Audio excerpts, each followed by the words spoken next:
it's game over. Get out of the road, mate. I mean, get out of the road. Come back round and put this one back in the hauler. Short ones come up first. Well, got that one. It was a close call. One got up round the post, round the back there. I didn't see it, another one shot into it. When I did notice it, this pot's gone over, the last short one's gone over. I'll put it behind a little bit. They'll now reshoot them back into clear water.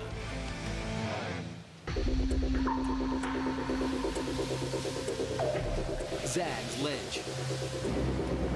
No. Probably won't finish to 9:30 tonight.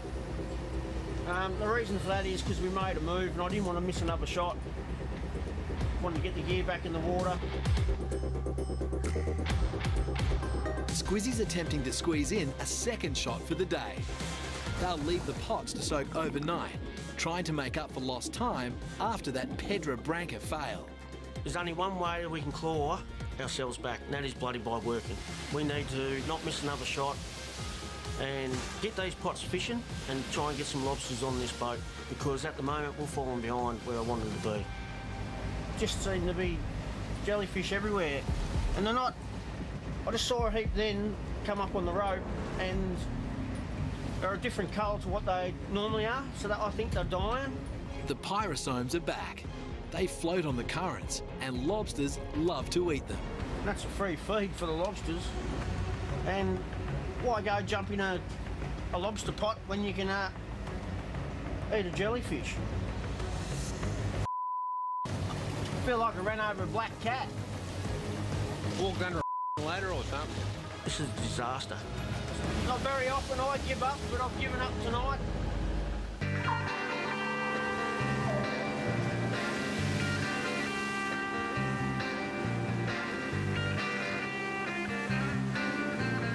The Jager family meet up to discuss their combined catch for the day. Deals hanging around here. How many did you get out of that line? Did you count them? Binful. How'd you go with them? 53. Jake just set the last 12 pots.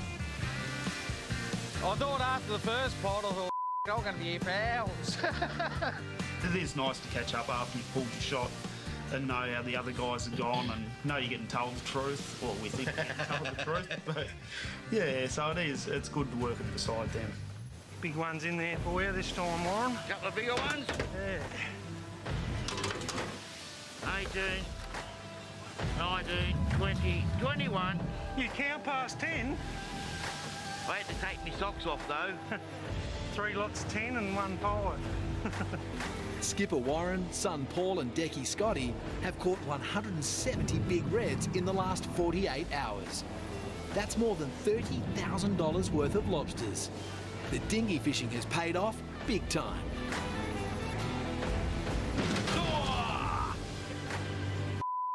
Yeah, no. Team Ella Rose is midway through pulling a shot at Doughboys near Hunter Island. Yes, mate. That's good. Well, I'm pretty well on track to get what we need for the trip, which is 300 kilos. Steve's trying to catch enough big reds to restock the Hersey's family restaurant in Stanley, northwest Tasmania. Yes, mate. That's good.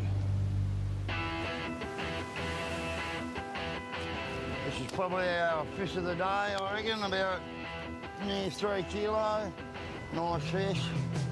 And this is the sort of lobster Steve's customers are wanting. The biggest big reds in Tasmania. Another one. A couple of kilo.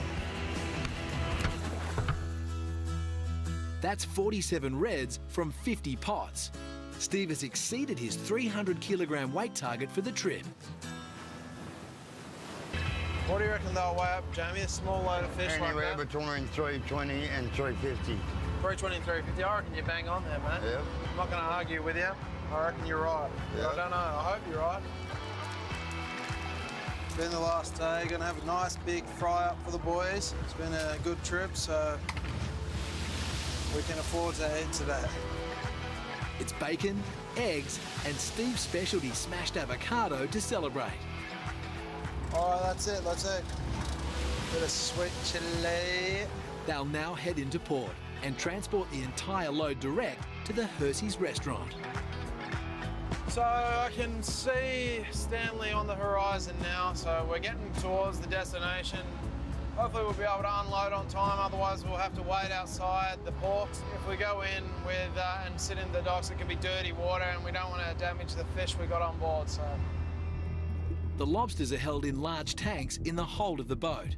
Seawater's regularly pumped through the tanks every 10 minutes, and it's critical the water's fresh. Man, that water's filthy mud. The water in the bay contains pollutants, poison for lobsters. Hello.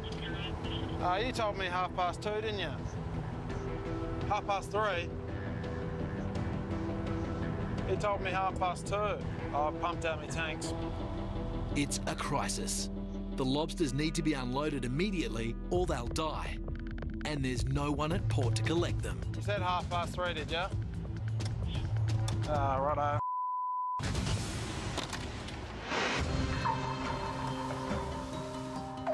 Green Island, Tasmania. The rain. And Team Triton is pulling its pots.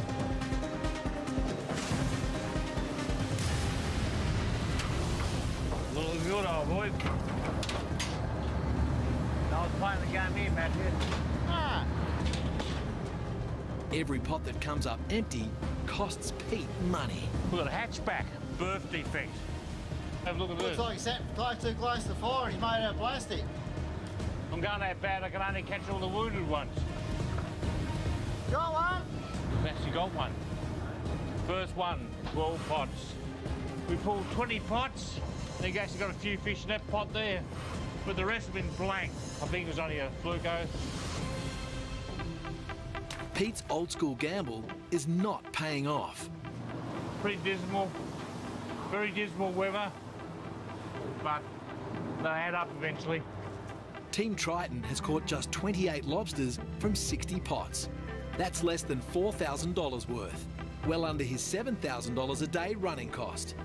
Even the catch of the day is dismal. 1.2 kilos. He's a bit small. Team Kaikoura's catch of the day is bigger at 2.25 kilos. Team Anson's Bay bagged a 1.4 kilo winner. Need be bloody 1.3 or 4, that one, I reckon. Yeah. Team Bold Contender caught Frank, a 2 kilo lobster. He's a little bit different. I know, like, saying Frank, what's a little bit different?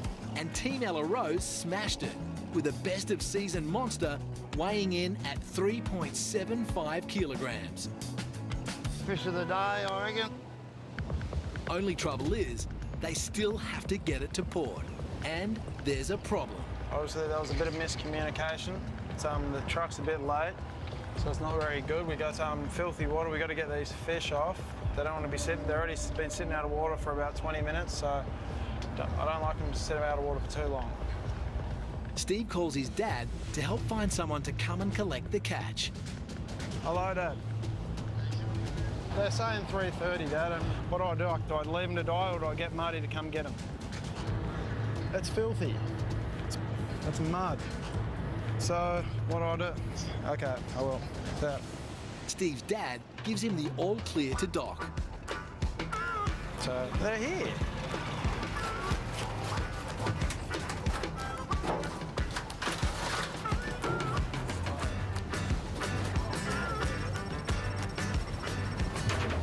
$4.24. Oh, really? That's a lot more than what I expected. The daily price of big reds is at an all-time high of $112 a kilo. The haul is worth more than $47,500 at wholesale prices. We're pretty stoked with how everything weighed up. We set ourselves a target of about 300 kilos, so just for a quick trip. And anyway, we ended up blitzing that. Now we're going to go back to the business and grade them all into their separate divisions. The Hershey's will sell every lobster under 3 kilos in their restaurant for about $165 a kilo. The plus 3 kilo monsters will all get sold in the domestic market. It's a windfall. So we're happy with that, mate. It was only 4 or 5 days' work, so it's good fishing and yeah, it's awesome. It's profitable. We're happy. This is how the season tally stacks up. The Bold Contender is up to 979 brindles. Anson's Bay cleaned up with 614 reds.